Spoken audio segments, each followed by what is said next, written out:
Alright, hello everyone. So, I'll admit I haven't, checked in on things in Ukraine, recently, but, fairly sure things are still not going very well. Let me actually just take a quick look. Yeah, things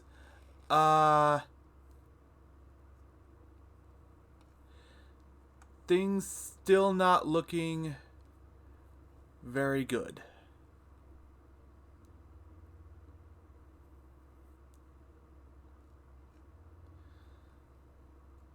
So, yeah, things are not going well for the people of Ukraine, the country, the refugees. Nothing's going well for any of them. So, I've said this a lot during my past streams. If you have any cash to spare, I've put two links in the description, both of which will. I'm very sorry. Both of which will have a list of charities that are providing support to Ukraine. If you have any cash to spare, please look at those lists and consider donating to some of them, or one of them, or some of them. I don't know. I'm not good with this kind of stuff. And like I said, with that done, I think I'm just gonna go back to being a distraction, like I always do. What's up, everybody? It's Susato, and welcome back to Great Ace Attorney 2. In the last part, we began the trial of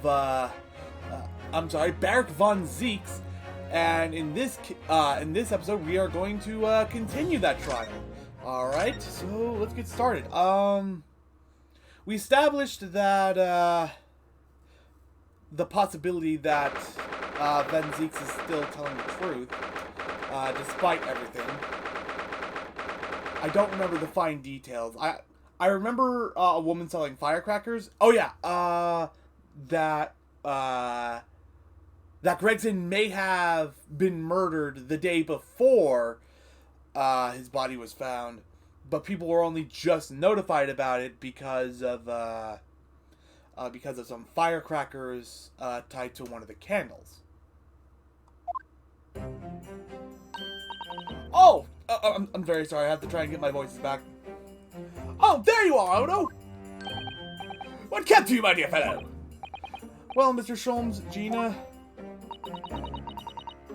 I'm very sorry. You sure about what you said in there? That the boss, actually died the day before? It's pretty odd to swallow. Yes, I was shocked by the revelation too, Gina. As was I! Possibly more shocked than both of you! It's not a competition, Mr. Sholmes. But I was more shocked than all of you put together. I'm sorry. This is the autopsy report in question, is it? Do we have that? We do. Let me take another look at that. Time of death, unknown. Victim was shot in the chest at close range from the front, resulting in instant death. Scorch marks at point of entry. The bullet exited the body from behind. The caliber of the gun used used matches. Oh, wait, no. The caliber of the gun used matches that of standard issue firearms for members of the judiciary. Yes, it's strange that there is no time of death noted. I suppose there's a simple explanation, or perhaps it was a deliberate omission. Oh dear, if it was deliberate, it puts me in mind of the last case we worked on, and Dr. Scythe. I know. Anyway, it seems that on the day before Lord Van Zeeks discovered his body, Inspector Gregson was investigating the Red-Headed League, so perhaps something happened with them.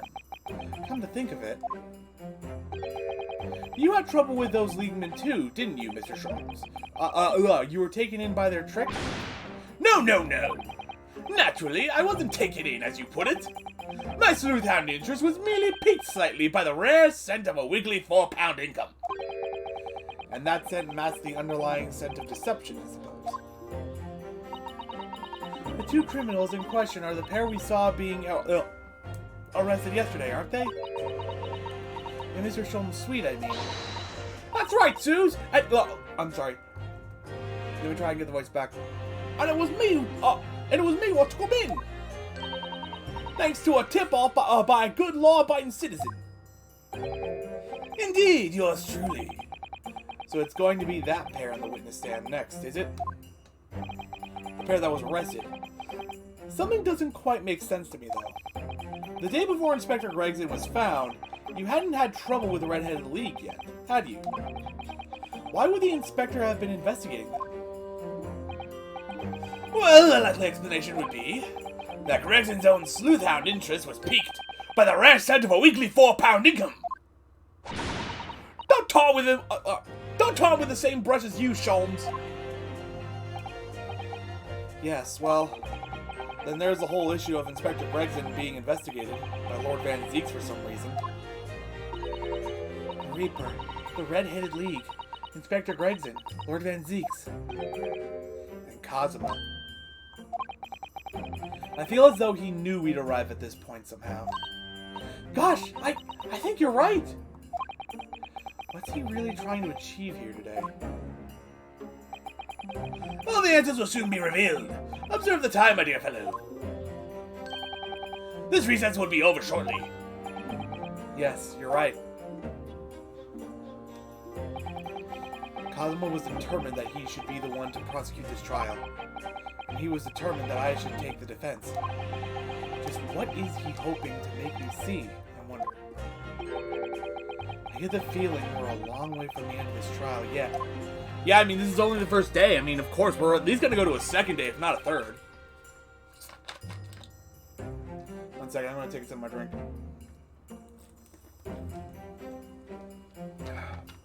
Are you ready then, Miss Susato? Yes! Didn't mean to do that.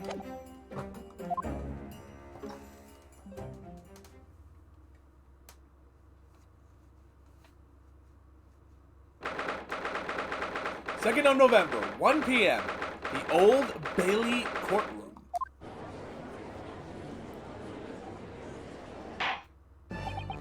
In the name of Her Majesty the Queen, I hereby declare this court to be in session again. We resume the closed court hearing of Baron von Zeeks, here present, who stands accused of murder. Now then, Prosecutor Oski. My lord? I did Oski so rarely that I legit have to try and get the voice back. It's just kind of, I genuinely don't remember. Let me see if I can get the voice back. I'm sorry. Ryunosuke. It's kind of like somewhere between my normal voice, which is what I'm using for Ryunosuke, and the judge. Have you summoned the witnesses as requested? Yes, the two members of the Red-Headed League, who planned and carried out the deception. They arrived not long ago from the local prison by police carriage. Very good. Bailiff, usher the two men into the courtroom.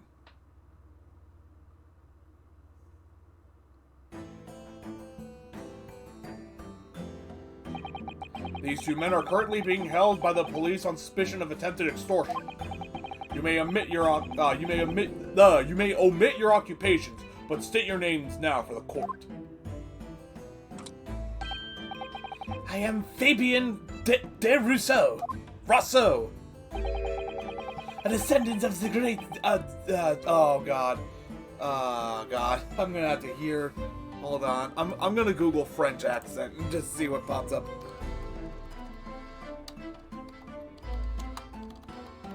Because, like, I can hear it in my head,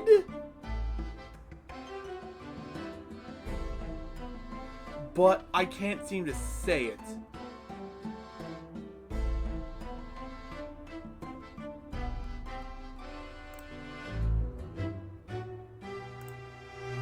I'm sorry, I know I'm... Do you want to learn how to join one of our free online... No. Even near Australia. Lots of nasal sounds. We have to really pay attention to. The other one is actually going to be words vous, which we say are, but in Okay, French, that's not going to work for me. Alright. I'm just going to try and remember Renee from Belcanus Necrolon. descended from the great De Rousseau family from Nice in France. Oh, God. Nice, France? And my name is Peppino De Rossi. Why? Oh, God, I don't know what I'm doing anymore. I am the third son of the great Familia De Rossi. Is he Spanish? Or Italian? They're both brothers, but one is French and the other's Italian. Okay. I am the third son of the great Familia De Rossi, the landowners from Napoli. See, I can't do accents. I can't do voices and accents. The two men first became acquainted at a boarding school for European nobility. Those who graduated from Tensik are the future leaders of Europe. But do you have any idea how boring it is to be born with noble blood? Alas, I will make it my mission to get the better of the world by employing the little gray cells of my brain. I apologize to any French and or Italian people who may be watching. That is all I am trying to do, huh? So, that's the only reason for this whole grand deception you've been carrying out? Well, you could say that. Not bad, that is not an Italian accent. See, the thing that my mind is defaulting to for Italian accents is, Golden Wind, but none of them spoke with Italian accents in the dub. I'm just gonna have to go Mario. I can't even discern the Italian accent from Mario. Oh God, I'm in trouble. But the Petty's plans. This strange combination is a charm that is the charm of the hilarious brothers. See, couple? I'm so sorry. These voices are terrible. Listen to me, Peppino. I have two things to say to you. Hey, Jim. Are you about to tell me one of your grandy accidents, if ever? Firstly, I want you to stop calling me this couple. And secondly, we are not the hilarious brothers. This is serious business. Below, there it is! The Capo's trap card! The furrowed brow! It is deep, Capo? The furrow and the meaning of your words? Yeah, you know what? I'm not sure if that is Italian, but that's the voice I'm going with for this guy.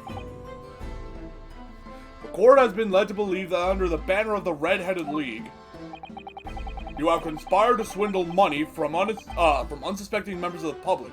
Is this true? Oui, c'est ça. I have no idea how to pronounce that. And what exactly was the nature of this deception by which you planned to defraud? Alas, I will explain it. No, Capo! Leave it to me!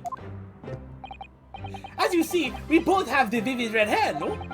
At school, we were teased for this without pity. The couple here, he was many times behind the schoolhouse, crying like the Trevi Fountain. Those dogs, one day as well would respect us redheads. Every night he would bury his face in I'm not, he got him off anyway. Just be Peppino, enough, I will explain the rest. The first step was a newspaper advertisement. But 1 week before the plan was put into operation, we listed the same notice in every paper in London. Yes, we saw that notice. It was this one, I believe. Entitled To the Red-Headed League. Excuse me. Oui, Seska. I am honored that you have seen it. It states that the only condition for joining the league is having flame-colored hair. And that if you satisfy the interview panel and are admitted into the league, you could receive a weekly income of £4. On the date specified, red-headed hopefuls gathered in droves at a park specified in the advertisement. And from each person present, this pair took an application fee of 5 shillings. And with the money to France, it was a plan most elegant, no? No, it was most dishonorable. But to be frank, I'm stunned anybody was foolish enough to be taken in by such an obvious trick. The park was described by one witness as chocked with red-headed folk like a coster's orange barrow. And the day on which all these men gathered to apply was the day before the victim was discovered. Crucially, these two men spoke face to face with every single person present that day. Oui, I have seen more red-headed people in one day than I will see in the rest of my life. See. His voice changed again. I'm very sorry. I keep harping on the voices. I need to just go with the voice and just go with it. And now every time I see the couple's hair, I feel sick to my stomach. Anyway, why have we been summoned here today? Sorry? The date for our trial was not until tomorrow, I was told. Naturally, neither of these men have been told any details about this trial. They've only been shown this photograph. Very good. So, Mr. de Rousseau and Mr. de Rossi, you will now give your formal testimony for the court on the subject of the gentleman pictured in this photograph. Of course, we are always ready to help with the law. No, you're not. The fact that you tried to scam people out of money is proof that you're not. The man in the photograph. We had more than 1,000 red-headed people assembled in the park on Lime Street that day. But I don't recall the man in this photograph. Eh, couple? You know, I genuinely don't think they had anything to do with it. No, I don't remember him. Obviously, he is dead now, but I assure you, he was not in the park. Are you sure? Allora, this victim has nothing to do with us. You have a lot to answer for, Pepino. It is your fault that we got caught in the first place. You've given sworn testimony that this man in the photograph was not present. Can you be certain? I didn't see the period. Oh, oui, I am quite certain we did not interview this man. Nobody looking like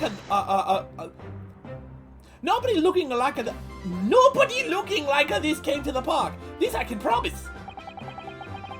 It must be noted that you have been arrested for a grand deception. Accordingly, this court has little confidence in your assurances. Well, with this attitude, we get to nowhere. He's really sulking now. This confidential document was obtained directly from Scotland Yard. It records an entry from the inspector's private diary dated the day before the incident. It reads, Lime Street, Red-Headed League, undercover. Wait, what? Hold on. Confidential document was obtained directly from Scotland Yard. Records an entry from the inspector's private diary dated the day before the incident.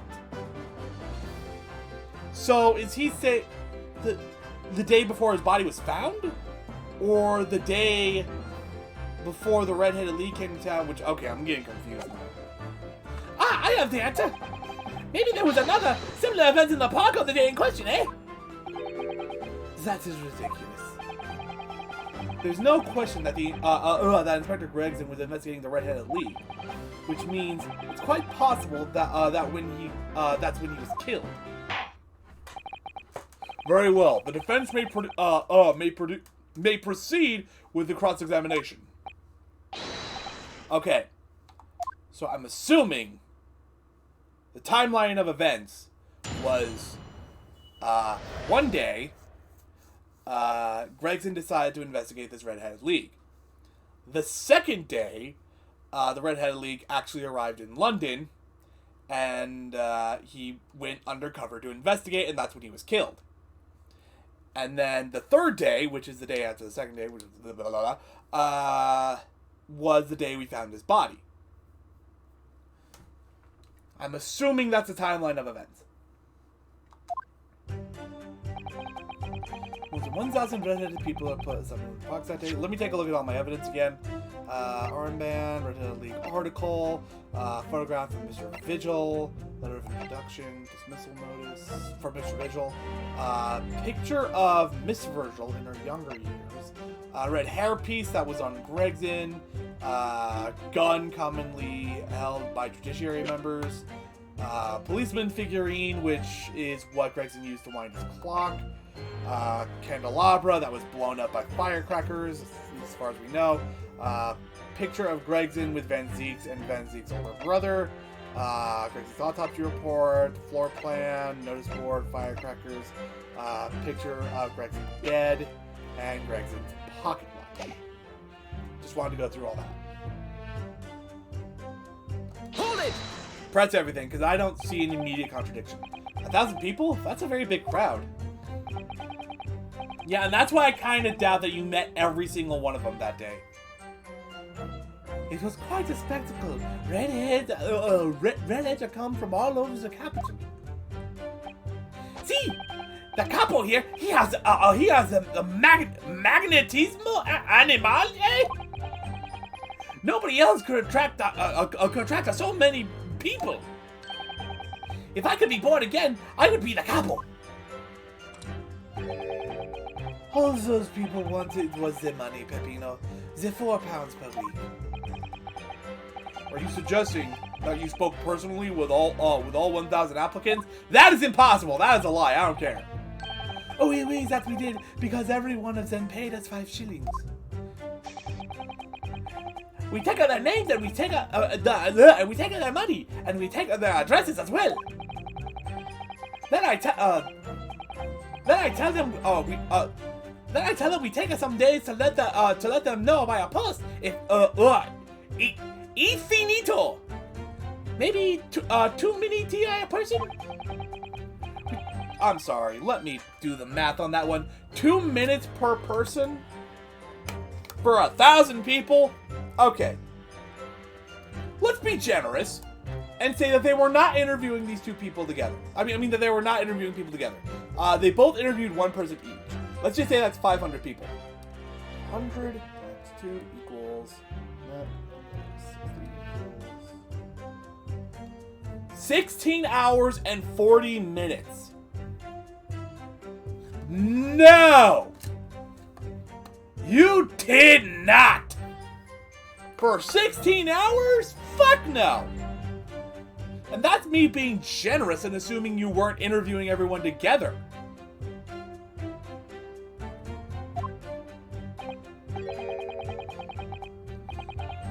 Although that does seem to be what they're implying.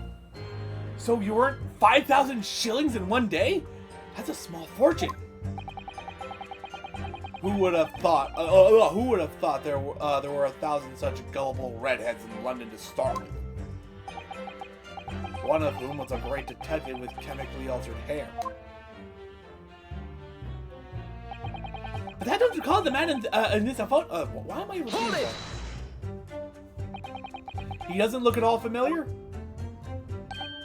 No, I don't think so. And this is a wig, eh? He was trying to trick us. I do not like the people who are trying to trick the other people, says the con artist. If between them they interviewed 1,000 people with red hair, it would be unreasonable to expect them to remember every face. No, senor. I may be small, but my memory is very large. I never forget a thing. Yes, you do. In my opinion, I do not think this man was in the park. But he's not going to give the court a definite, it seems. Eh, Capo? You didn't see a man like this, eh? Do not remember him, and obviously he's dead now, but I assure you he was not in the park. Hold it! But according to what you've said, you spoke with 1,000 or more people that day. Oh, that's true. My eyes were burning by the end of the day. Surely then you can't actually remember every single face. How are you so certain that this particular man wasn't present? Normally the red hair is very distinctive, eh?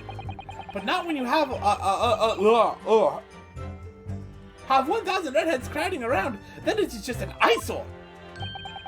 But if there was some other information you could give us, maybe then we could recall. Remember every single one. That is not the line, Peppino. Remember, we do not remember him. We are sure that fact, eh? So, they're saying it is definitely possible, but the story they decided to make to tell the court is that they never saw him and that they're sure of it. Come to think of it, let's take another look at this picture of Rexon. I think it would be kind of easy to tell that he was wearing a wig, considering he has, what, like, brown to gray, sideburns, eyebrows, and mustache? Yeah.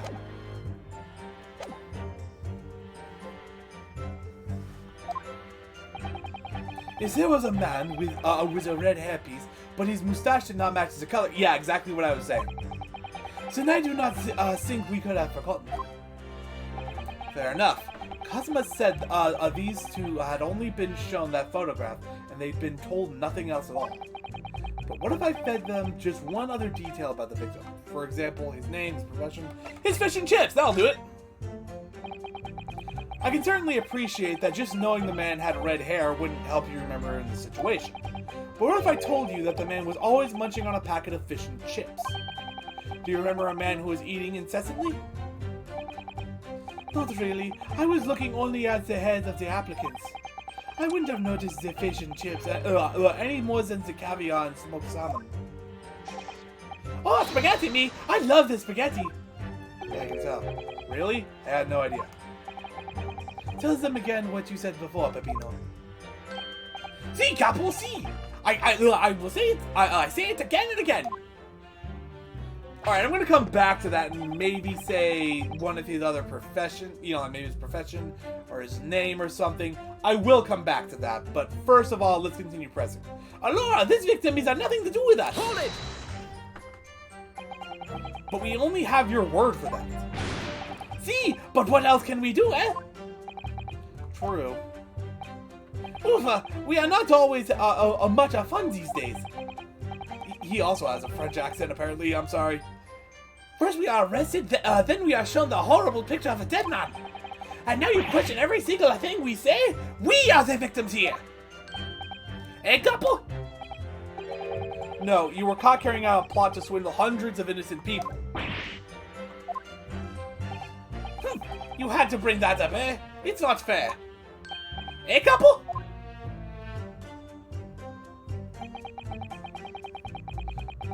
You have a lot to... Okay. Hold it! What do you mean by that? Cavolo! You promised what to say, eh, couple? After we had taken all the money that day, we should have left the country.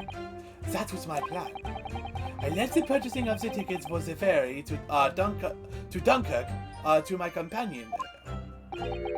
But he bought them for the wrong day. Oops. See, but this is an easy mistake to make, huh? The 31st. Oof! I have no sympathy for you. We were an all day late for the boat because of your stupidity. It's only because of this that so-called great red-headed detective caught us. Capo, you know what I think? This is the work of God. It's a holy punishment, eh? Peppino, for the last time, this is not only punishment. This is only your fault. Ah! Don't blame God for your unholy mistakes. You are making me sick with anger. Maybe I make a mistake, but when it's time to eat the pasta, no one is a faster. And I've seen the evidence. They haven't told us much we didn't already know. What do you think, Mr. Naruhodo? Well, if it was in the inspector's diary, it seems likely he must have gone to Lime Street that day. And yet, these two both claim they didn't see him. I have to say, they don't appear to be telling lies. Well, they are experts in deception, don't forget. Sounding plausible is their specialty. They may be lying simply to avoid being implicated in this case as well. Surely if they were truly experts in deception, they wouldn't have been caught. Well, yes, you do have a point there. It seems to me like we need more information. Definitely.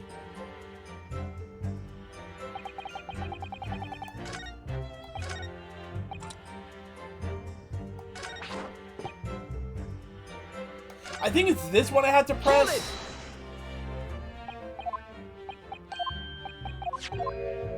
Okay, there we go.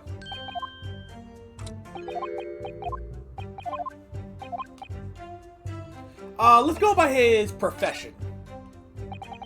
I can certainly appreciate that just knowing the man had red hair wouldn't help you remember the situation. But what if I told you the man in the red hair piece was actually a detective? The man in the photograph? A detective?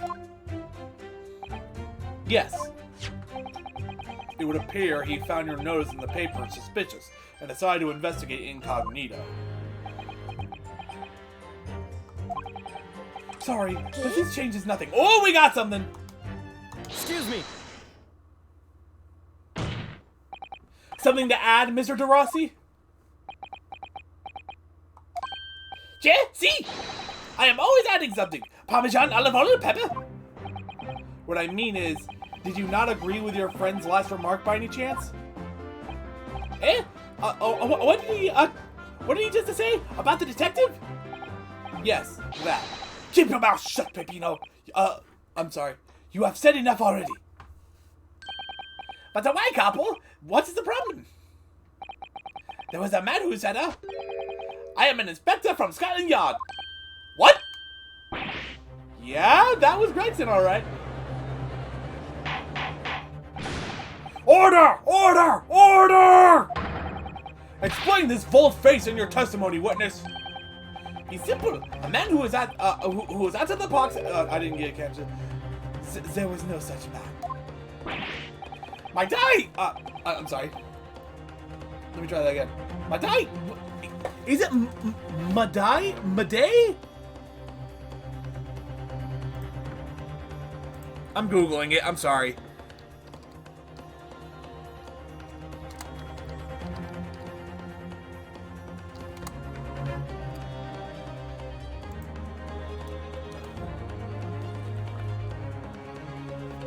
So it translates out to come on. Madai. Madai, I was right.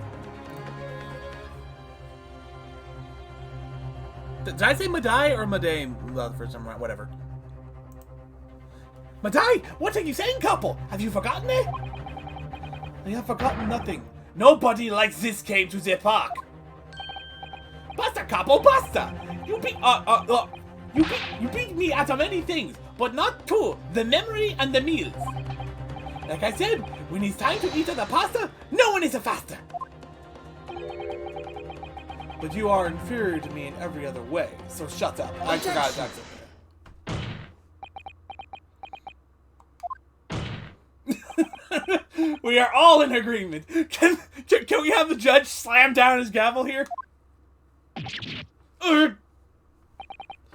Chop Todd, the damage is done. Indeed it is, sir. There was a man who came to the park and he said he was an inspector from Scotland Yard. However, he looked nothing like the man in the photograph. He was someone else. How can you be so sure? Because, to start with, his face is completely different. See, it's true. The man who came was a younger. His face was a clean-shaven, his eyes were sadder, his chin was thinner. No resemblance whatsoever, then! Did Sholmes claim to be an inspector from Scotland Yard? Anyway, I was not going to be fooled. I took the obvious precaution and said to him, if you are really a detective, show us the proof. See, the capo here, he doesn't take a no-nonsense, eh? But he was well prepared. He said he had identification. Identification? You mean official police inspector's identification? That is most unconvincing. Sorry, my lord?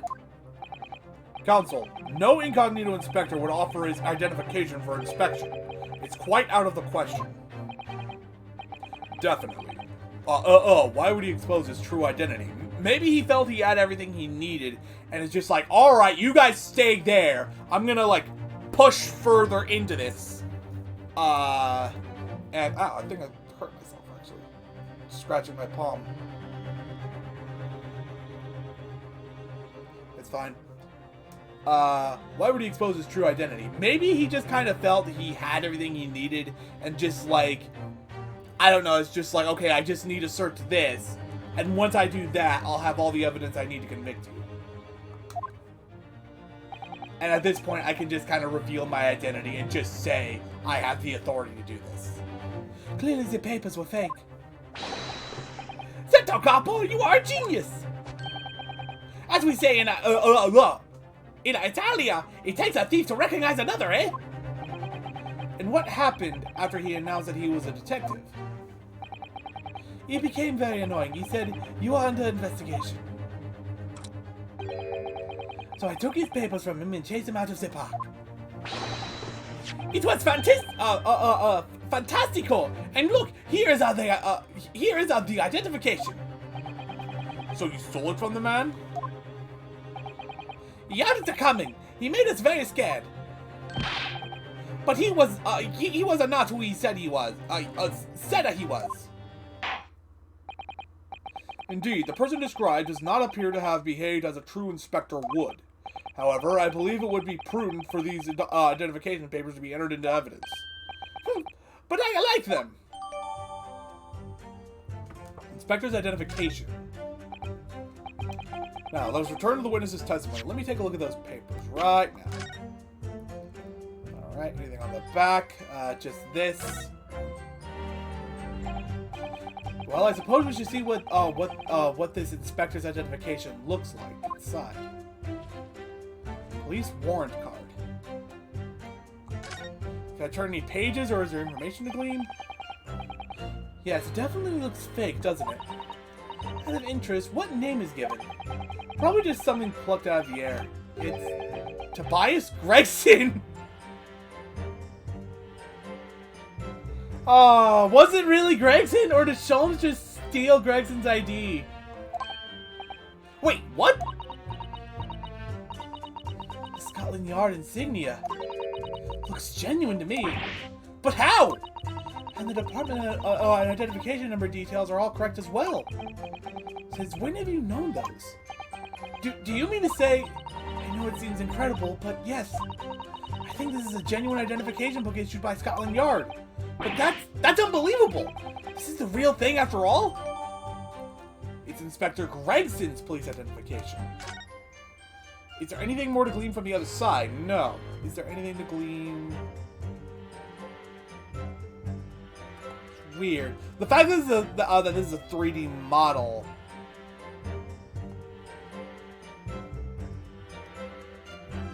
Tells me that there should be more to it? Or maybe the idea is that we weren't supposed to immediately think this was Gregson's. Now, let's return to the witness's testimony.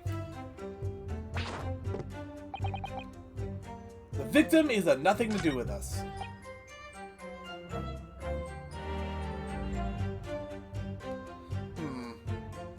Now, do I present it? Do I present the ID here, or here, or is this here? No.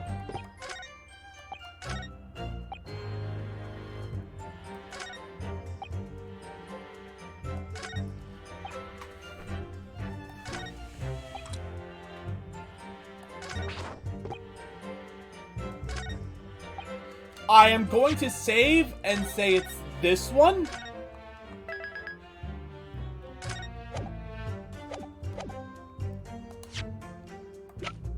Objection! There we go, alright.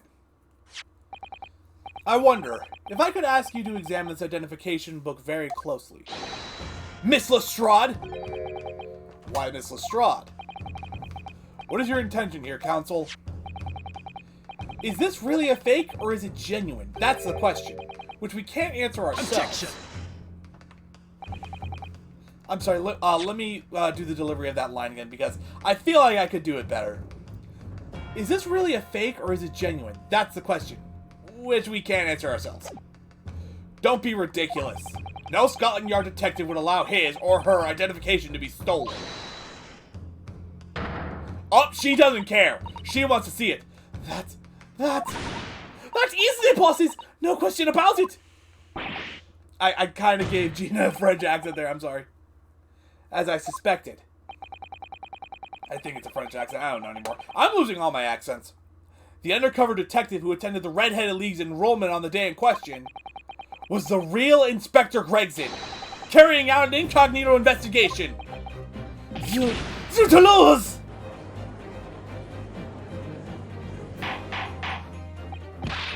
Order! Order!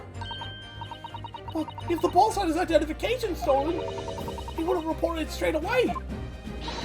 I mean, he was always on at me about it. If you lose some, report it at once, he said. Could it be then that the inspector was physically unable to report it? I was just thinking that. Like he died before he could report that his ID was stolen. Physically, eh? What are you saying?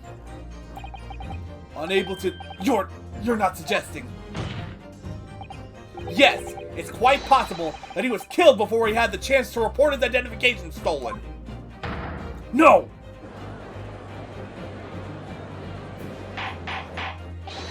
Order! Order! Order! The defense posits that the victim was killed the day before his body was discovered at a different location. Do you two have anything to say about that?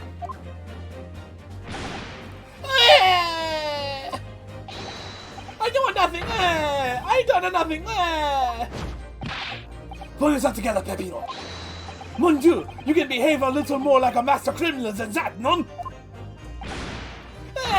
No, I wish I had returned to Italy.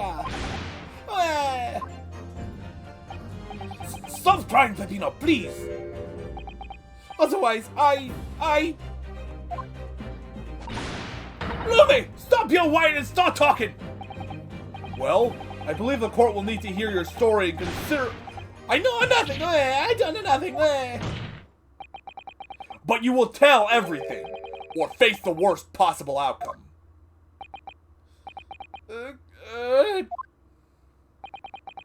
You will dry your eyes and testify again about these identification papers and the precise circumstances under which you came by them. Crying out loud.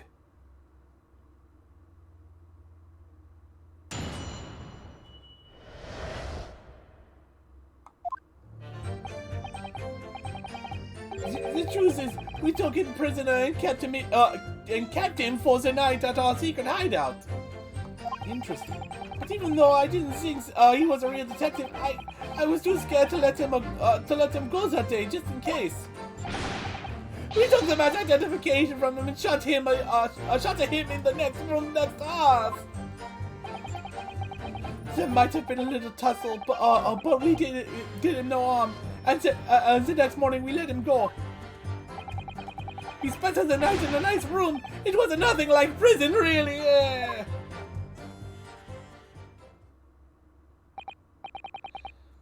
This is outrageous! You imprisoned the man? What? No, see, no! It was not like a prison. He was a very comfortable and a calm and a happy. A couple? It was never part of my plan. I swear it. So you think it was my fault, eh? Just because I got the date for the ferry wrong? But one a little a day. I do not think it was your fault, Peppino. I know it. No. Por favor, capo. It's not fair. You shall have plenty of time for squabbling back at the prison, gentlemen. Ugh, I don't believe this. How could he have been a real detective? Counsel for the defense, proceed with the cross-examination. So on the day before the incident, Gregson spent the night confined in this pair's hideout. Or at the very least, someone with his identification papers. Remember, they claim not to recognize him. They claim not to recognize him. They took someone. But whether or not it was Gregson is still up in the air.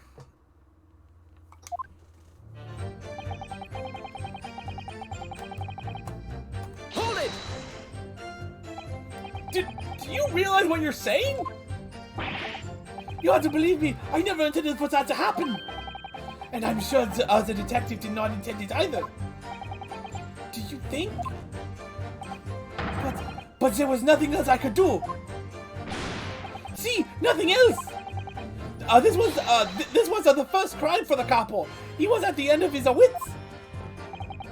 I have told you before, Peppino, that is not the way to describe a criminal mastermind. What about this hideout of yours? An old empty house behind the park on Lime Street. Wait a minute.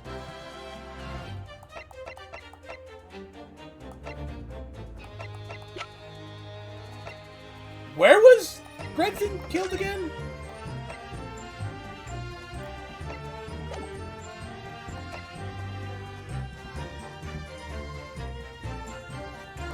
Kind of the small room in the building. So it's Fresno Street, not Lime Street. Okay. Lime Street must have been the park where they were doing everything.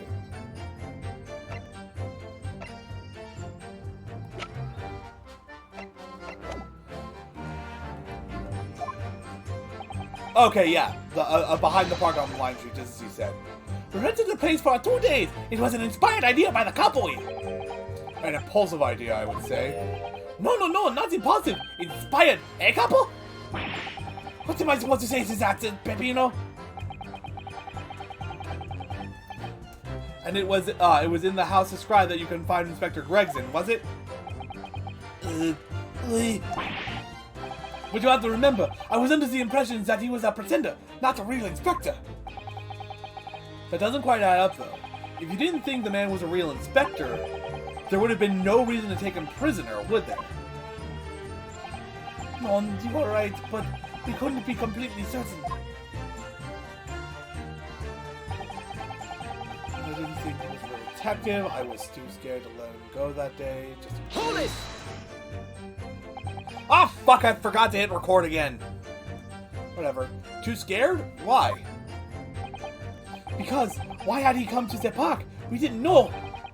There was a chance that he had seen through my plan. If that wasn't the case, he would go straight to the police station to blow the whistle on us. Even if he was just feigning to be an inspector, he was up to no good, without a doubt. I think most people would agree that it's you two who are up to no good. Well, see, you may be right.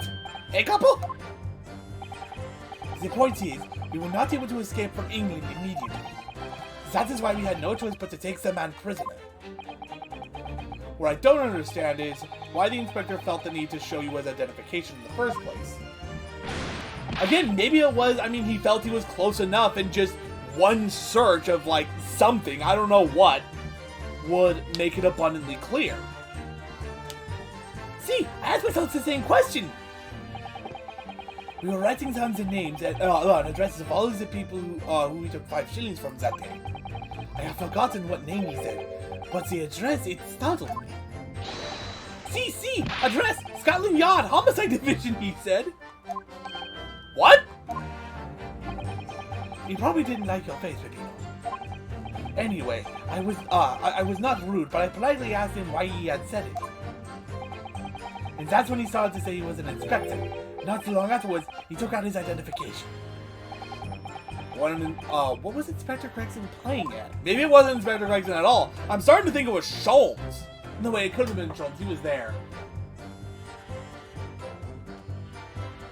Or maybe I'm just stupid and it was Sholmes. Tell the court what happened next. You took him back to your hideout, you say? See, we did a...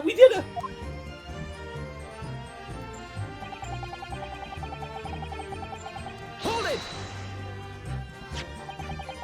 That being this identification book here, correct? See, that is the one! What made you believe that it was a forgery? I never seen a real one, of course. But he was so suspicious, this man. Allora, I was thinking, it must be falso, eh, capo? It was just as Peppino had said. We were convinced it was not genuine. And altogether, the hilarious brothers, we took out the man captain. All we did was shove him inside a locked room. Then we made preparations to transport all of the money. In for a penny, in for a pound. It might have been a tussle, but we did him no harm, and the next morning we let him go. Hold it! Well, I mean, obviously he's not going to go willingly. What do you mean by a little tussle exactly? Well, it was nothing. Just a minor incident. The fossil inspector, he was a real piece of work, eh, capo? What happened? Oof, it was a disaster. We gave him a nice room, and what does he do? In the middle of the night, he tried to escape through the ventilator. Can you blame him? We chased him, Pincio, and we caught him again. Can you blame us? Wait, you didn't shoot the man in your haste, did you? Who do you think we are? Of course not. I simply caught hold of him again and took him back to the room. Oh, you got something to say to that. Excuse me. Someone heard a bang. Mr. De Rossi, is something wrong? Hey, me? Something Mr. De Rousseau just said seemed to make you, well, it seemed to make you act even more strangely than usual. What was that all about? Cavalo, at times like that, you don't want to have the capo after you, believe me. And I speak of from personal experiences. Personal experience? That is enough, Peppino. There's no need to say more. The truth is, the night before we put the red-headed league plan into action, I was scared. It was not fair to the capo, but I tried to run away. It's a shame you didn't manage it. But the capo here, he came after me like a turbine, eh? And he dragged me back to the house, kicking and screaming. And I still have the bruises to prove it, eh, capo? Bruises, you say? Oh, that looks like strangulation. And you want to see ya? You want to see my fantastical bruises? That's enough now, Peppino. No one wants to look at any part of you. That I can't agree with. What to do, huh? God damn it. I show you or I don't. I show you or I don't. You do, now. Oh, god damn it, Cosima. Although, if everybody wants to see, then I do it. Yeah, I can see it was like strangulation of some kind. Echo, you see? He's still very visible, eh? That red ring around your neck. You got that when you were dragged back to the house? See, the capo, sometimes he is very rough, and I said that's enough!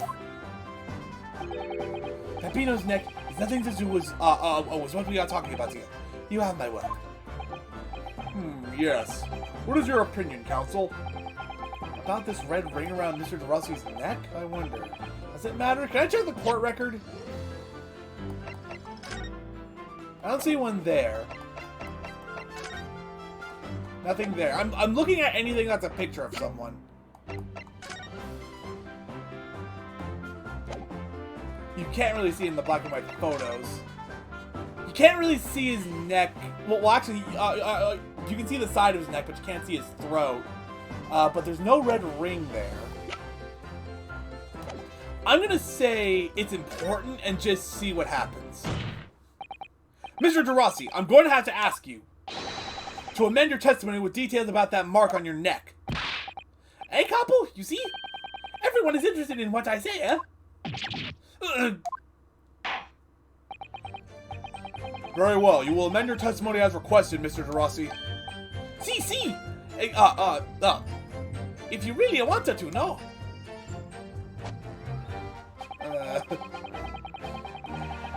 Tried to escape with the capo, put the collar on him, and dragged him back.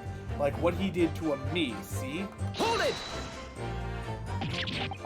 Are you saying that red mark was caused by... See, a big collar made from the leather. Put a collar around him? A leather collar? Is this true, Mr. DeRusso? What? We had a Saint Bernard. Look. What? We had a Saint Bernard at home when I was younger. It was a souvenir from that time with a very strong chain. A strong chain? And you put that around your friend's neck?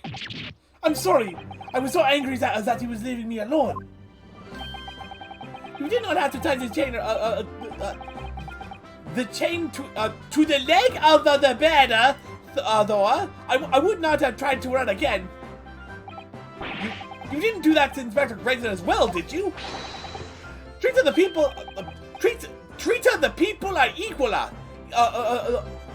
Is the capo here's motto, eh? It's starting to sound a lot more like a prison all of a sudden. The capo is a tough, but the capo is a rough. I shouldn't have done it.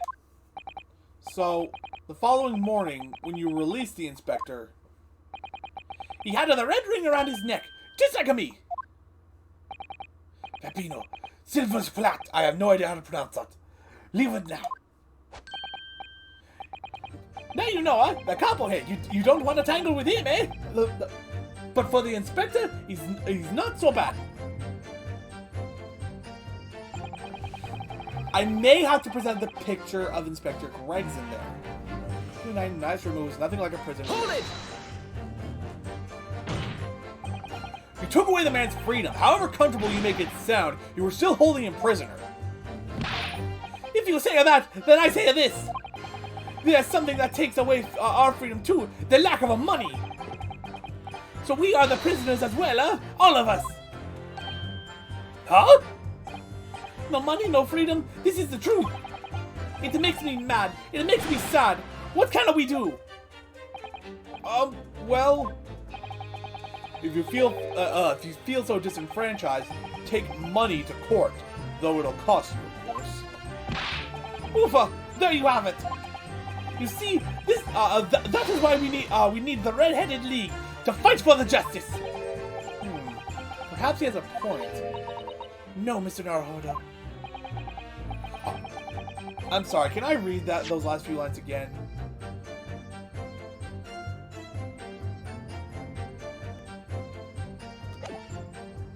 All we did was give the man a comfortable place to sleep for the night. And you say it was a prison, huh? Perhaps he has a point again. No, again, Mr. Naruhodo. You should have heard him snoring. Madai! I'm sorry. Madai, if anyone was disturbed, it was us! So I'm gonna have to... The only thing I can think of is to present the picture of Gregson at the bit where he's showing the bruise. The testimony does make me wonder, you know? About this pocket watch belonging to the inspector, I mean. Ah, yes, the one he treasured so much, apparently. If he was confined but not restrained, as the witnesses are implying... I'm sorry, what? Confined but not restrained, he would still have been able to wind his watch. That's true. That's very true, yes. So it wasn't Inspector Gregson they took. So did Inspector Gregson actually die while he was being held captive by these redheads? In which case, is it possible that these two young men are responsible for Inspector Gregson's... To be honest, I find that hard to believe. Perhaps we should try to find out exactly what happened. Very wise, Mr. Naruhodo, yes.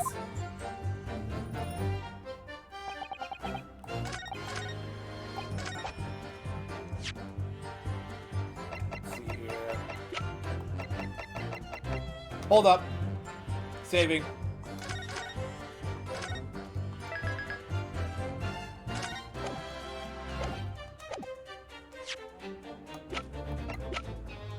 Objection! There we go, yeah.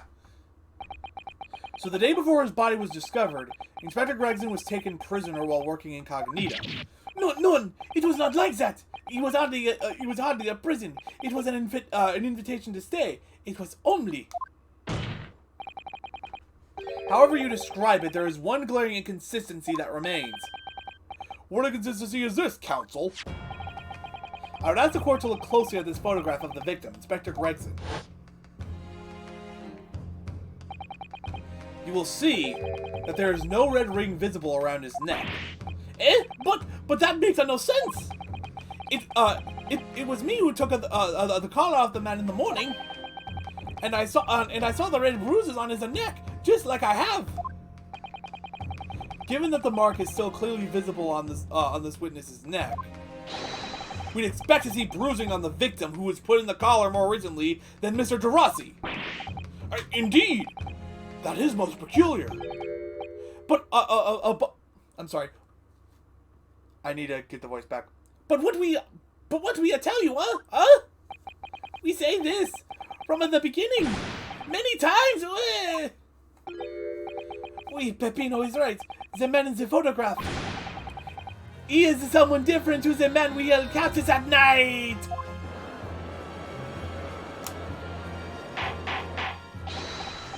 Order! Order! Order!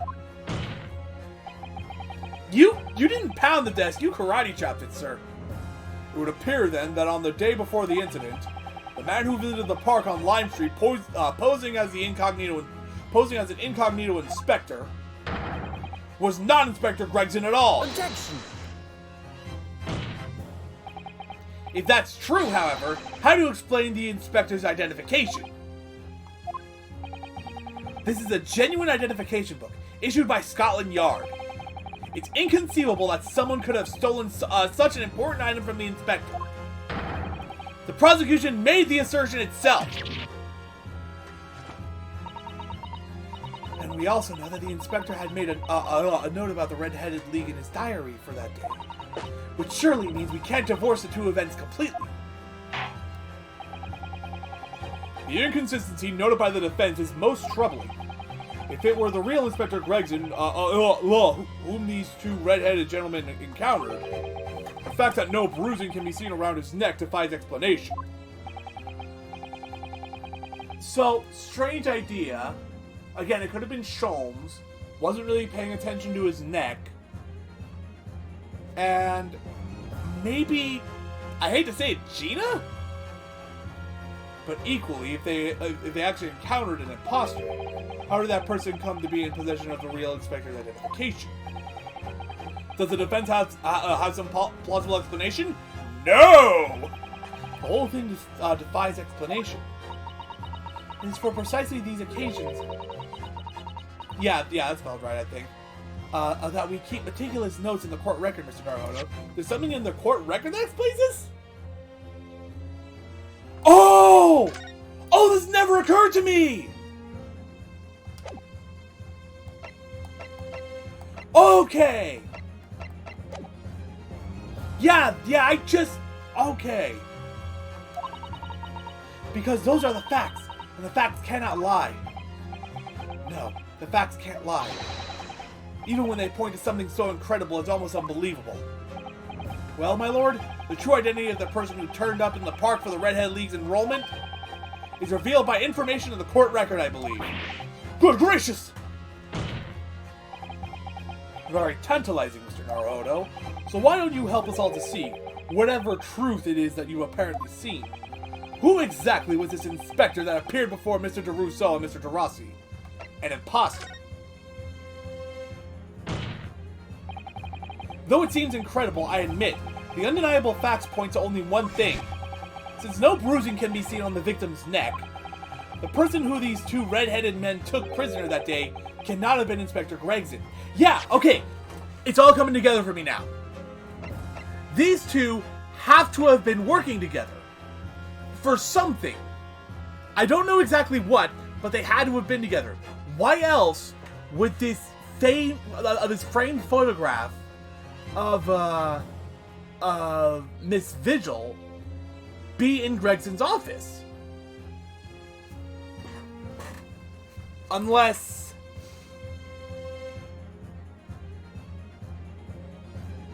Jeez, I'm getting confused now. I'm getting confused again.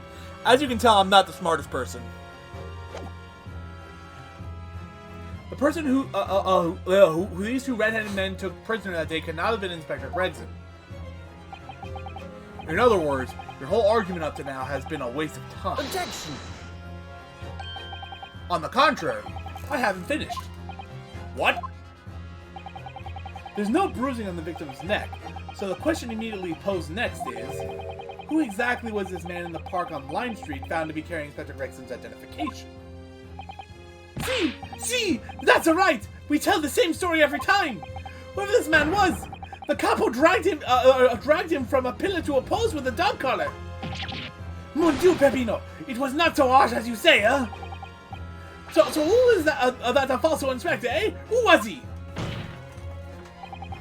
Clearly, the defense has an idea about that. About the true identity of the man these two imprisoned that night. I must ask the counsel for the defense to elaborate post-haste. Who did the witnesses encounter in the park posing as Inspector Gregson? Excuse me. See, there he is! Take that! It's surely no secret. This is the identity of the imposter. Oh, really? On what ground? Wait, what? Huh? Oh! This dude! Fuck! I just noticed the fucking... Oh. Oh. See everyone? This is proof of just how stupid I am. I say I'm stupid, and this is the proof. Now I know what I'm talking... Now I know who to accuse. Okay. Come on. I got it. I'm wrong. I got it.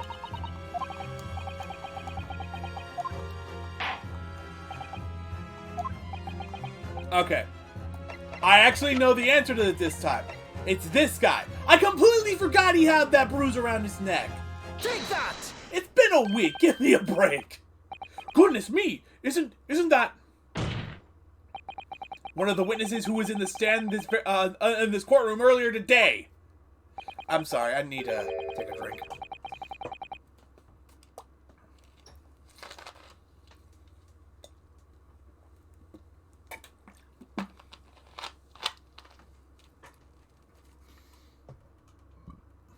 Excuse me. A nameless man whose only occupation appears to be peddling hearsay to passersby. Objection! 1 second.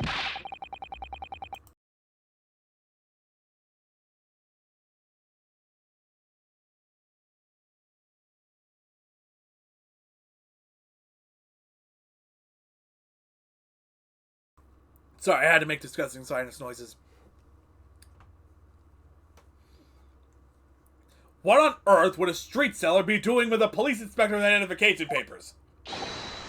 Witnesses, is this the man or not? What has happened to his lip? Ah! See, this is a man is not for the Red-Headed League, eh? He is looking for the Twisted Lip League, no? I had to say that one slowly. Perhaps rather than making such a rash claim next time, you should bite your lip instead. It seems improbable, yes, but one undeniable fact remains. During his testimony earlier, I noticed something around the man's neck. A red ring of bruising. Eh? What? The defense demands that Mr. Gossip be brought back to the stand. Order! Order! Bailiff, bring the aforementioned witness back into the courtroom. Immediately!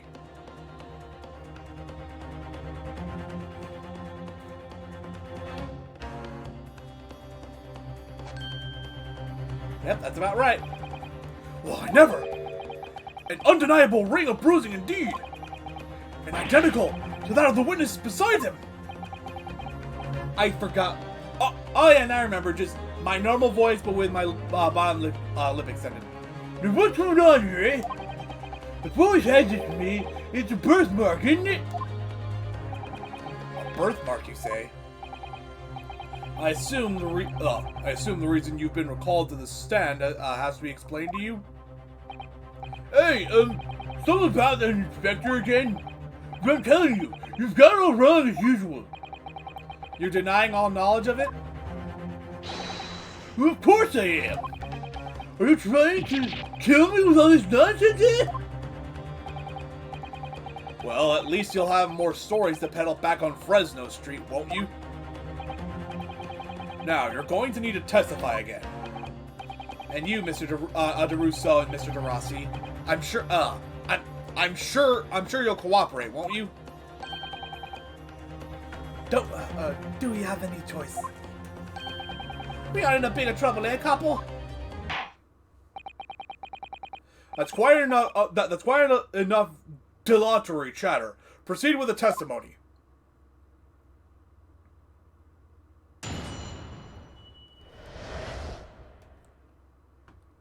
Excuse me. The man who claimed to be an inspector that day was definitely not this man. He's right, see? You think we want to forget these grand lips, huh? I'm never to leave Fresno Street, alright? I'm no interest in any red-headed league. I'm all alone in the world, me. I have no kinfolk or nothing. Why would I be involved in something like that? Just look at me, eh? Does it look like I could carry it off with a size of the face like this?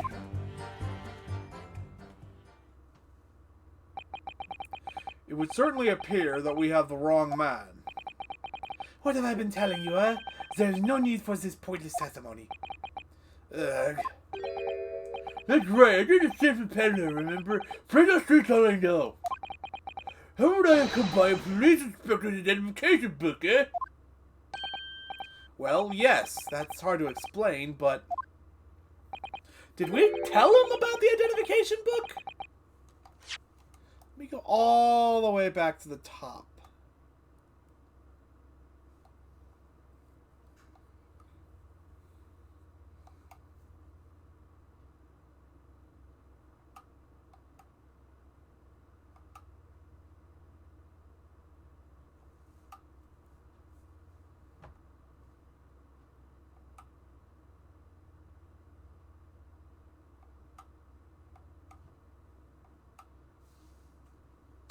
How did he know about the papers?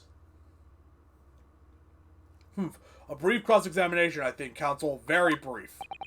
Isn't there anyone in this courtroom who thinks I might be onto something? I stand steadfastly at your side as always, Mr. Naruhodo.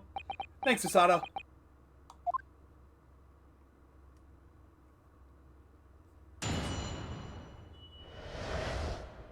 The inspector and the identification revisited. You know what? I'm gonna save. I'm gonna save here because I have 4 strikes, and I'm not used to having 4 strikes. I'm used to saves coming so much that it's always 5 up there. Hold it! So you say, but how can you be quite so certain? There is no need to hurt your hands on the desk, monsieur. Surely the reason is obvious, no? Because I have never before seen lips like this. Nevertheless, there's a clear red mark around Mr. Gossip's neck. And it looks very much like that left behind on the neck of your colleague by your prized collar. Mon Dieu, with your words, it is like you are trying to wring my neck. It does look very much like my neck, though, eh? No, this is a birthmark, lad. The bears lived in London and a neck to die for, and they broke the law when they made me. For the first time in my life, I feel lucky to have been born with the red hair. And I thought being Japanese made you stand out in London. So you maintain that you've never seen this man before? Oui, this guy. I swear to it by the flames of my hair. So fierce pride has outgrown the frustration with your hair now, has it? Forget these grand lips Hold up. it! Well, yes, I don't imagine I'll forget those lips in a hurry either. That is why, that is what I am saying. For some reason, it makes me want to eat. How did Fabian call it? An eclair? You know, I've never seen the hair as black as yours before either. Likewise, I've never seen red hair like yours until I came to Britain. See, maybe it's a national trait, huh? Maybe all the people from this man's country have the grand lips. No, lad, I was born right here on Franklin Street. I've never left. Oof, that is the problem. See. So you definitely didn't go to the park on Lime Street that day, Mr. Gossip? Now, how many times do you want me to say it, eh? I never leave Franklin Street, alright? I've no interest in red-headed me. Hold it! So, you'd heard of the Red-Headed League, had you? You don't hear a name like Gossip for nothing here. It's my business to know what's going on in town. I saw that tasty tidbit to a fair few redheads that came past me. Just to do that, I even got down to cop up for it. Well, he does have a very red nose, if that counts. Who knows? But as you can see, my own hair's not got a hint of red in it. In any case, Fredo Street's my patch. You won't catch me sidling off from some of this part of town. Not sure, not likely. I'm sorry, I have to sneeze. Oh, my controller.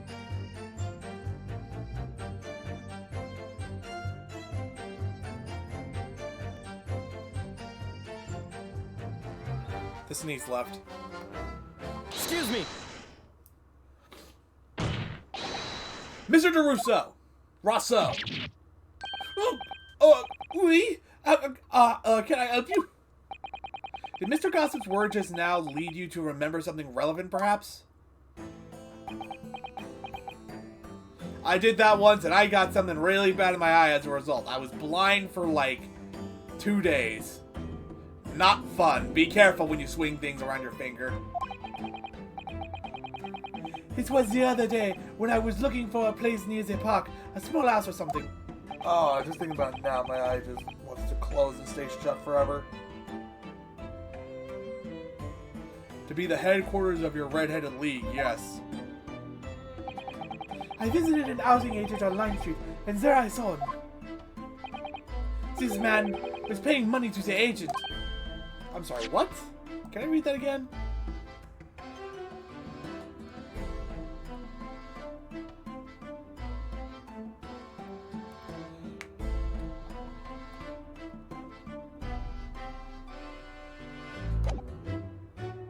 What?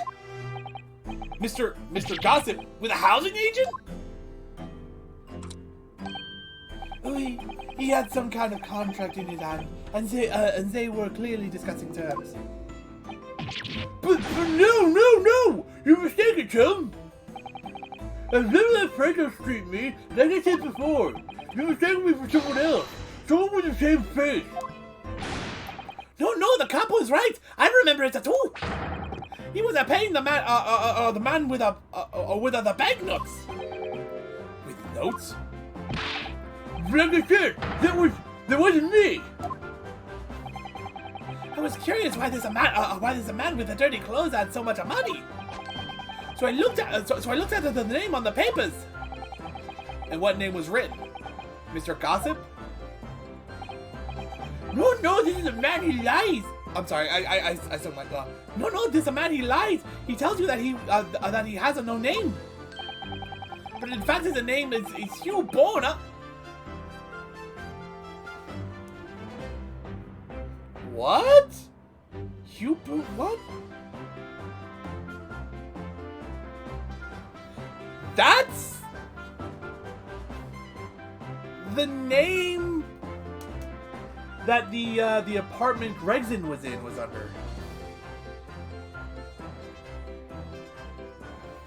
Is Gossip Mr. Virgil? Oh my God. Oh my God!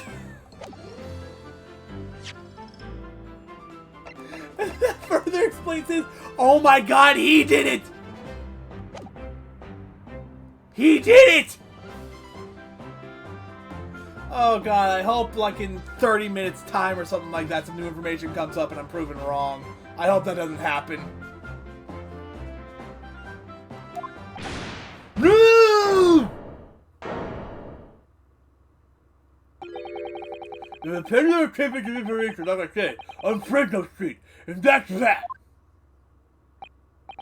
I don't much like folk talking about my personal life.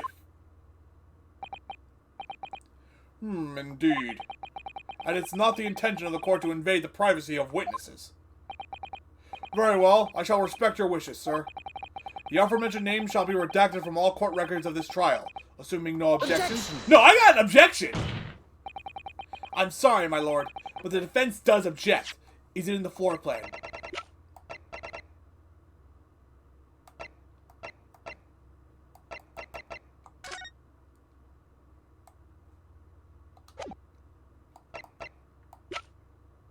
Oh my god. Yeah, it all comes together. It all comes together. Every single bit of it comes together! Except for one thing now that I think about it, and that's why was Greg's in there?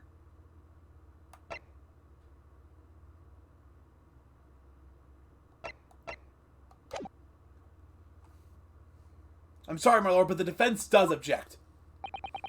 Because the name just mentioned has a very deep significance to this case. Good gracious! Do you similarly object, Prosecutor Asaki? As it happens, my lord, that particular name has already been mentioned during today's proceedings. Well, I never! In what capacity? Hugh Boone. I don't know why I was calling him Hugh Bone. It's Hugh Boone. The name of the leaseholder of the room. Let me put this very simply. The victim's body was discovered in your rented room.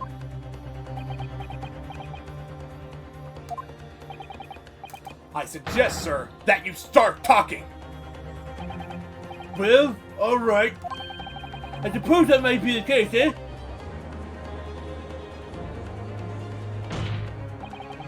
So your real name is Hugh Boone? No! His name. Well, hold on. I don't know his first name, actually. His real name is Daily Vigil. In addition to that, I don't like to blow my own trumpet, but then you'll find a peddler of tidbits in town. So hey, I happen to be able to afford a resident room in a falling down backstreet townhouse. You do? In once every 6 months, I go and pay the rent to the agent on 9th Street. Hey, I remember now. There were 2 vulgar redheads in there last time. Eh? If either of us is a vulgar, he's not to me. Think again, Peppino. Why did you bring this up before? It's like I told you already. I don't like talking about my personal life. I'm a tidbit peddler as far as everyone else is concerned. No fuss. You will update your testimony to include this most surprising revelation, Mr. Boone. If I must. So the leaseholder Scotland Yard has been looking for since the body was discovered has been here under our noses all along. Rent the room where that fellow was found is true, for what difference it makes.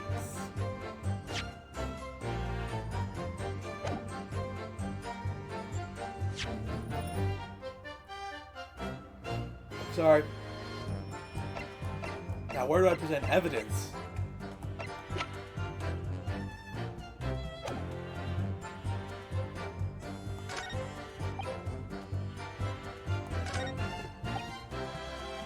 Hold it! So, you live in that room, presumably, do you? No, I don't live there. What do you think? There's no bed, is there? Just a desk. Then, why would you want to rent it? Well, I don't think I should have to say, really. And how about the notice board in there? Which was covered from top to bottom in confidential documents only the police should have access to. No! That board's not mine! The inspector must have brought it along. It's only the other bits and bobs that belong to me. The desk is in the chair and that. People don't generally carry enormous notice board around with them. The real question is, why was Inspector Gregson killed there, in your room? Well, obviously, I'm not the faintest idea. I mean, it's kind of going to bother, to be honest. It seems to me that Mr. Gossip, sorry, Mr. Boone, would rather as little is known about his room as possible for some reason. Yes, it does come across that way, and more importantly, knowing that the scene of the crime is actually his room completely changes things. In particular, there's one part of his testimony that's really bothering me. That's how I'm finally gonna undo this man. I'm all alone in the world and you have no kinfolk or nothing. Why would I be involved in something like that? Oh.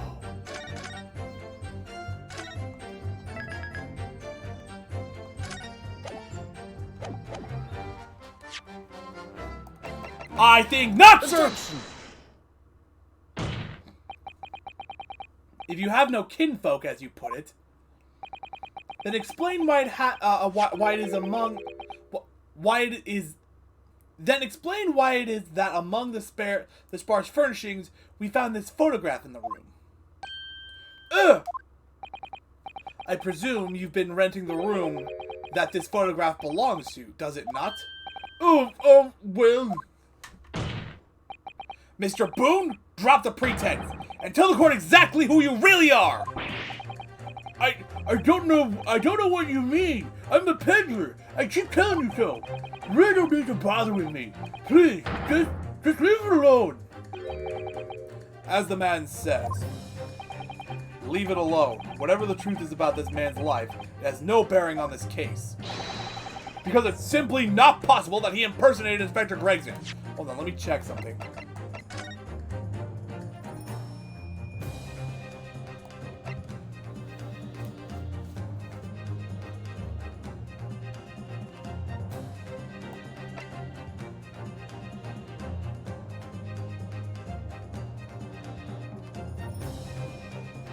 It doesn't say anything about his gun being taken away. Objection! How can you be so sure? Just look at the man. No amount of disguise could ever hide those unmissable features. Objection! But what if we were to look at this the other way around? What do you mean? Yes, counsel, what do you mean? Well, there's no denying that Mr. Boone's lip is very prominent indeed. But consider the possibility that his prominent lip is itself part of an elaborate disguise. Then hiding that prominent feature, in other words, revealing his true face, would make an utterly impenetrable disguise. Wouldn't you agree, Mr. Hugh Boone?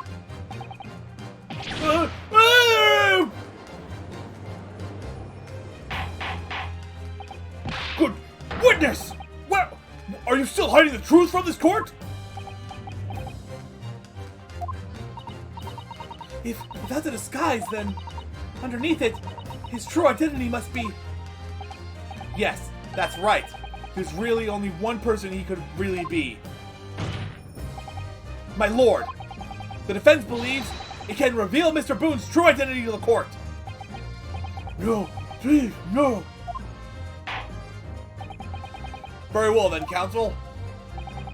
What is the true identity of this peddler who goes simply by the name of Gossip on the street? I've learned my lesson from earlier today. I'm saving. I mean, I'm confident that my answer is correct, but I'm saving just in case. Daily Vigil. Take that! Your real name is actually Mr. Vigil, isn't it? Mr. Daily Vigil. No! I don't recall that name, counsel. Who was this Mr. Vigil? It's a name I encountered yesterday, my lord. It has to do with a certain client of Mr. Herlock Sholmes. A young gentlewoman came to the detective, asking him to locate her missing husband. The woman in this photograph, in fact, this is Miss Virgin. What? From what I understand, you haven't returned home since the night before the inspector was found dead. But of course, on that night, you were being held captive by the two red-headed league, and last night you were put up by the prosecution service in preparation for testifying in this trial, because we'd been led to believe that you, Miss Venus, and Mr. Sandwich were all homeless. Being important witnesses in this case, we needed to know where we could find you, of course. And that explains why you've not only been unable to return home, but also unable to contact your wife, who's been beside herself with worry, waiting for you at the vigil residence. No, just hold on a minute. I don't have the first idea. What I'm talking about, really? It's a simple enough matter to confirm my suspicions. All we have to do is pull off that disguise. No, please. Bailiff, bring soap, a sponge, and a washbowl at once. Mr. Durasso and Mr. Durassi, you will restrain the witness. Oi, my lord! Si, my lord! Whoa! No! Stop! Get off! Please! Don't!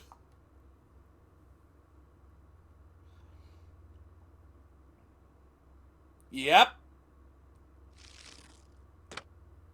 There he is. There he is.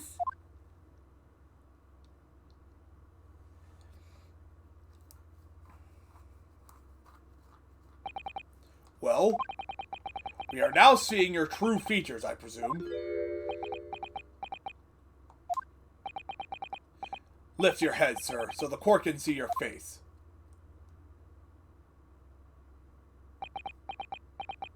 I think I'm going to go with the same voice, just minus the protruding bottom lip. It would appear that the defense counsel's assertion was entirely correct. This has all been a very elaborate deception. So, witnesses, tell the court. Have you seen this man before? I don't believe it, but... See! There is no question! This is the inspector we saw in the park! Extraordinary! On the day of the Red-Headed League enrollment, the man claiming to be Inspector Gregson, who appeared before Mr. Derusso and Mr. Durassi at the park, was you, disguised as the inspector! Or rather, was you posing as the inspector in no disguise at all? Mr. Vigil was formerly employed as the chief warder at Barclay Prison. The chief warder? Then your career had promise. Why would you quite possibly have become the you would quite possibly have become the future governor of the prison. What on earth have you been doing peddling tittle-tattle on Fresno Street? Well, it's been 10 years since Mr. Vigil worked at the prison. 10 years?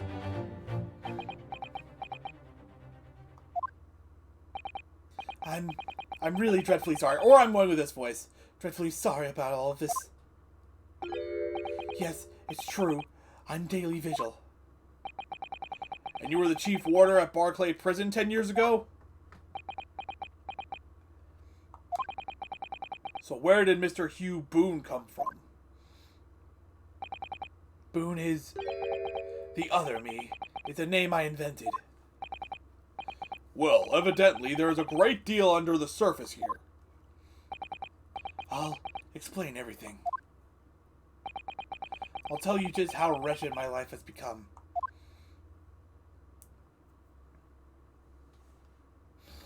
One second.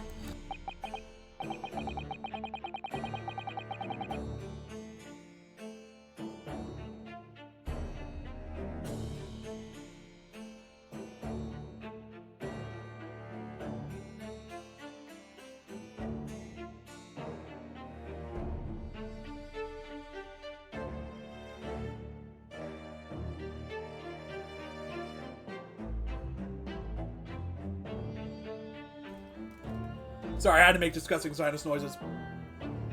As you say, it was 10 years ago now that my employment as Barclay Chief Warden came to an end. Having left the prison service, I searched for some new occupation by which to earn a wage.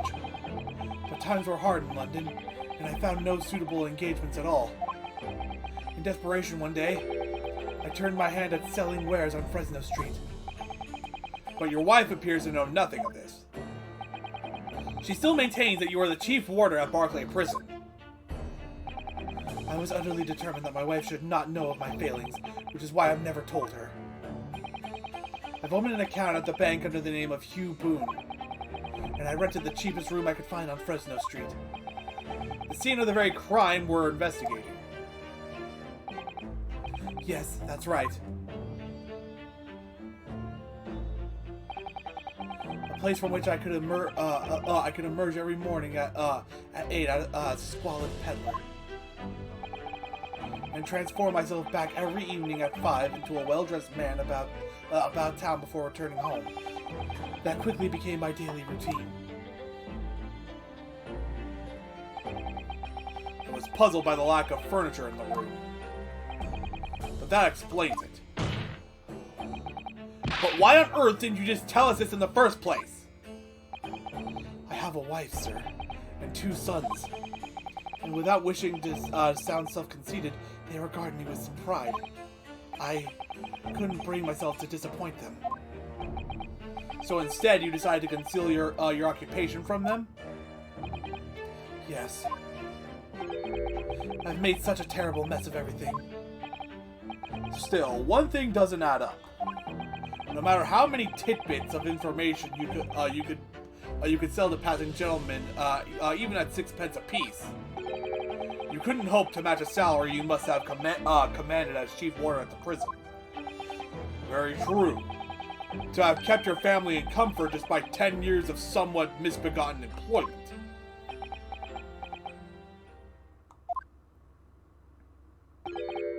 That was all thanks to Inspector Gregson. So when Gregson was helping pay him... What? Inspector Gregson? What on earth? So at first I thought that this was just his room, and that he was, like, investigating all the cases of Van Zeek's, that got a not guilty verdict, and then was killed later on for some kind of reward or something, like, maybe, I don't know. That's what I was thinking at first, but it looks like my original theory of them sharing the room seems to be about right. It was some years after I had invented Boone and begun my other life as a street seller. He, the inspector, that is, recognized me one day. Do you mean to say the victim was an acquaintance of yours? I knew him from my time working at the prison. When he saw what I'd become, he was deeply troubled for me and my family. And from that day forward, he visited me on Fresno Street with increasing regularity. You became his mole, effectively. Then one day, he asked me if I could carry out a secret assignment for him. A secret? What was it? I was to impersonate the inspector. What? Impersonate him? We always meet in that little room so the inspector could brief me. Visit Orxie's tomorrow and take a statement from the proprietress.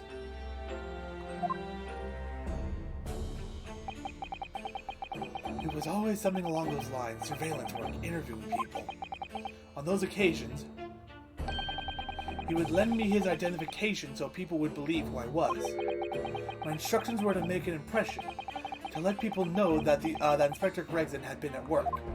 And for those services, he compensated me financially.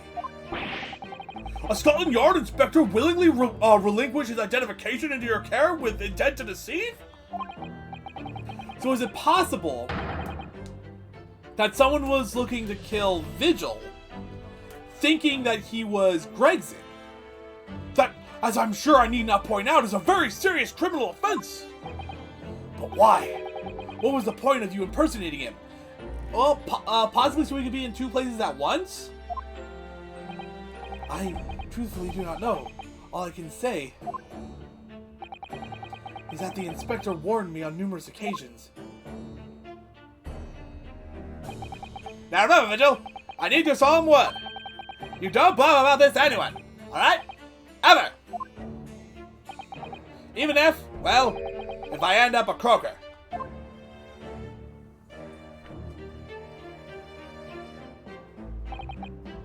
In time, he started to bring papers with him to the room as well.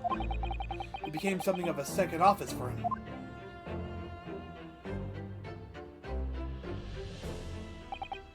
So, in fact, the person who declared himself to be Inspector Gregson at the park on Lime Street was really...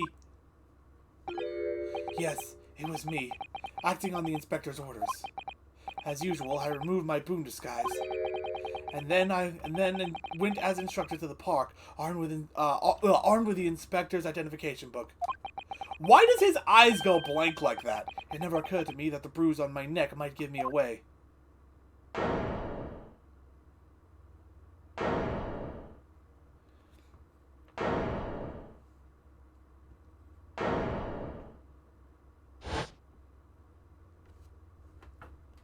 But now we got another problem.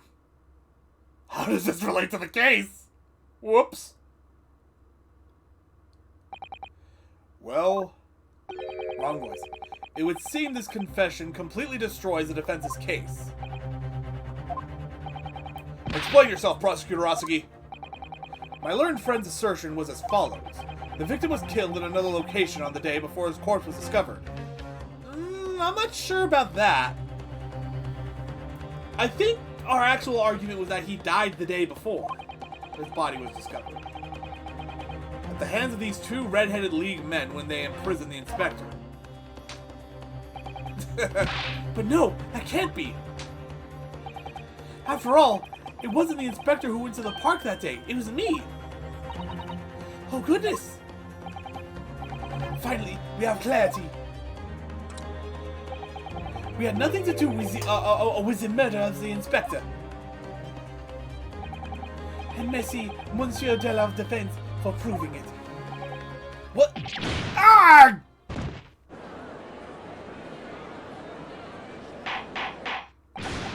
Order! Order! Order! Indeed, it would appear that we have reached a de facto conclusion of sorts. These witnesses had no involvement in the murder of the victim. As proven, somewhat ironically, by the defense. Ugh. I hereby call an end to the cross-examination. Hold it! Is that Sholmes? Or it was Kazuma? Pardon me, my lord, but with your permission, I would like to pose one further question to the witness. Kazuma? What question, counsel? It concerns the events of 10 years ago. I believe you would have been present at a very significant execution that was carried out at the time. 10 years ago? He's asking about the professor. Genshin Asogi! I want to know exactly what your involvement was. Oh! Answer me, man! One moment, counsel. Is this related to the current case? It might be. Naturally. It is the prosecution's belief that this case and the events of 10 years ago are inextricably linked. Does the defense concur, counsel? I mean, it gives us a chance to keep fighting. So yeah, I'll take it. You're not yourself. You're not as calm and collected as usual. Poor Kazuma-sama, no wonder he's acting this way. Mr. Vigil's memories of what happened 10 years ago would tell the tale of Genshin Asogi's last moments, his own father. I know, I do understand that, but even so. Prosecutor Asuka, do you genuinely believe that this question requires an answer in order to learn the truth behind Inspector Gregson's death? I need you to trust me. Please.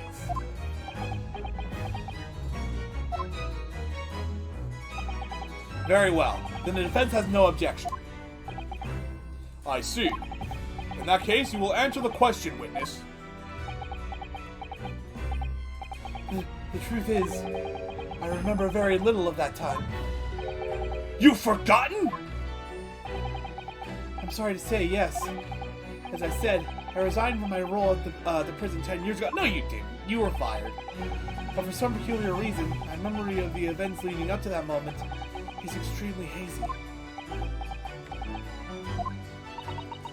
Does that not strike you as strange, Mr. Naruhodo? It does. Sorry? Well, 10 years is a long time. But to have forgotten the reason why he left such an important job. Yes, you're right. And not only that, Mr. Vigil's claim contradicts what we already know. The human spirit is a fragile thing. It's broken all too easily. Which is why we have a tendency to wrap it up for protection.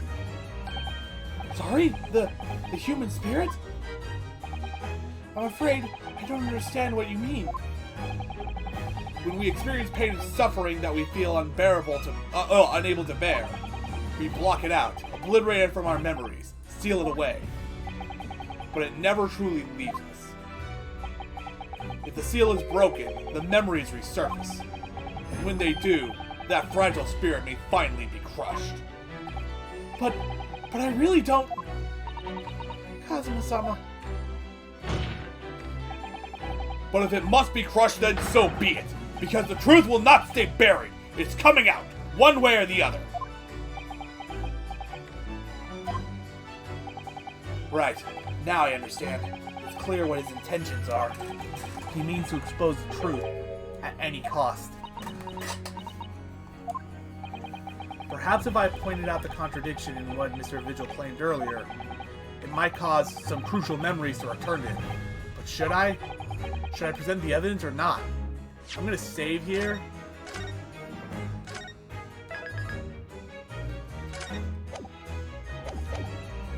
I'm gonna do it.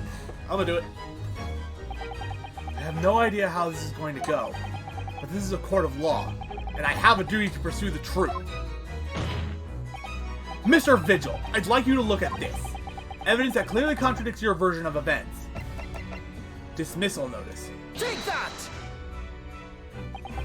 Just a few moments ago, you made the following statement. I resigned from my role at the prison 10 years ago. Ah, well, yes. In other words, you claim to have left the post of chief warder of your own volition. Well, yes, of course. Why? Excuse me. Tell me. Do you remember seeing this document before? No, I don't. This is a dismissal notice ordering the immediate termination of a prison staff member's employment. A dismissal notice? And the name on the notice is yours, Mr. Vigil. What? What? It's mine? So you didn't resign from the prison service at all? For some reason, you were dismissed as a chief warder from Barclay. No, there's been some mistake. I'm sure. I'm sure I tendered my resignation. This dismissal notice is nonsense. Isn't it? If you are forcibly dismissed, there must have been good reason. Clearly, you did something. Mr. Vigil, it's time to break the seal and have you remember. He helped Atsuki survive the execution.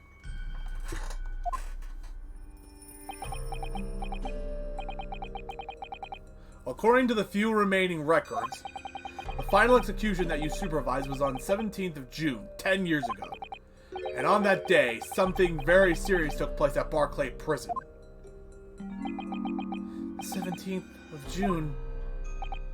Was that the professor's execution? Professor. As you were the chief warder at the time, it stands to reason that you would have been present throughout the proceedings. It does sound familiar. And yet, that execution never took place.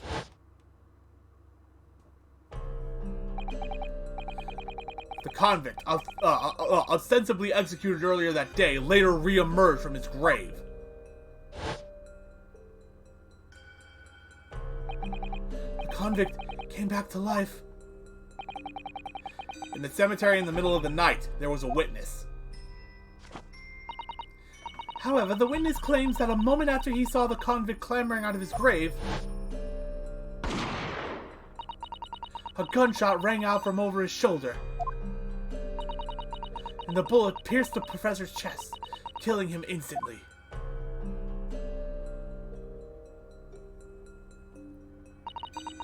Those may have been the professor's actual last moments. Yes. Seeing as you were in charge of overseeing executions at the time, you must know the truth about what really happened. It's in your head, somewhere deep down.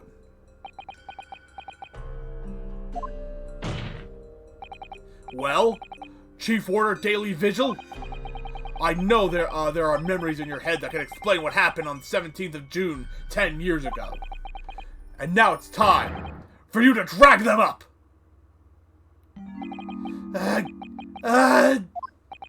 Mr. Vigil?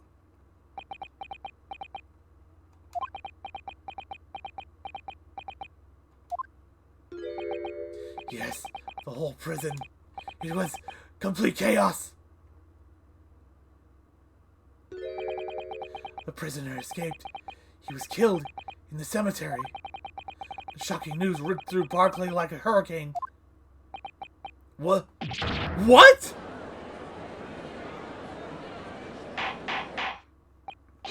Order! Order! Order! Do you mean to say, Mr. Vigil, that your memories of the time have returned? My head, it's like some floodgates have been opened. The images, the screams. Oh, my goodness. The papers. There were reports, articles about a man who had seen a ghost. Yes, Enoch Trevor. But surely those reports were exaggerated. There were traces at the scene. Traces of what? In Blowgate Cemetery, at plot number 139, blood, lots of blood. That's where the man was buried, of course. Obviously, something terrible had happened there. The depths of conspiracy and depravity from which this tale is emerging are quite staggering. I've reviewed the police records from that time extensively. A thorough investigation was conducted by Scotland Yard to ascertain how the convict managed to escape in the first place. And the conclusion reached by the investigating team was that a member of the prison staff must have been involved. Are you suggesting that a prison warder obeyed the man's bid for freedom? Yes, and I was suspected of doing it. Of using that mass murderer's execution as a way to help him escape. You did what? I remember now. The horror of it all is coming back to me. One evening, a few days after the execution, some detectives came to the prison. I was called to the governor's office at the top of the watchtower.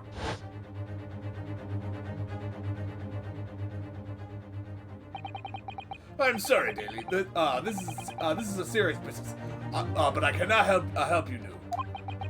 As chief warder, you are responsible for overseeing the execution alone, eh? Well, it seems the fellas at Scotland Yard want to have a few wee words with you about it. Okay, I remember the accent now. I thought it was something else for a while, and that made me very uncomfortable. You'd better pack your things, laddie. You're attending to you're to attend person. As soon as he told me that, my mind just went completely blank. And the next thing I knew, the professor, the most hated killer in our country's history. And I let him escape. I'm finished. My life is over. He jumped. I'm not doing that. I got people I live with.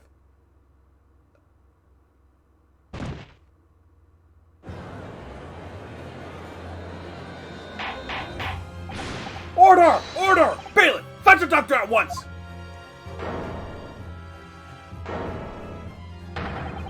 Court is adjourned for today with immediate effect. So, with Mr. Vigil's collapse, proceedings came to an abrupt end for the day. Once again overshadowed by the legacy of that notorious killer, appearing like a cursed ghost ship on a foggy ocean. Lord Van Zeeks, Mr. Vigil, Kazuma, and Gregson. All of them bound by invisible chains anchored to the same wreckage in the murky depths of the past. But the miraculous light that had been trying to cut through the gloom and shine on those tragic events was playing on the edges of the truth at last.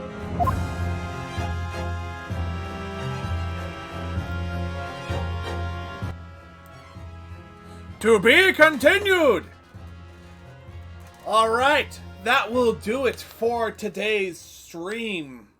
Next time we'll be playing Great Ace Attorney 2 will be next week, Tuesday, 7 p.m. Eastern Standard Time, assuming all goes well with what I do before these streams. But in between now and then, on Sunday, yes, Sunday, not Saturday, we will be returning to Pokemon Crystal, where, well, now that the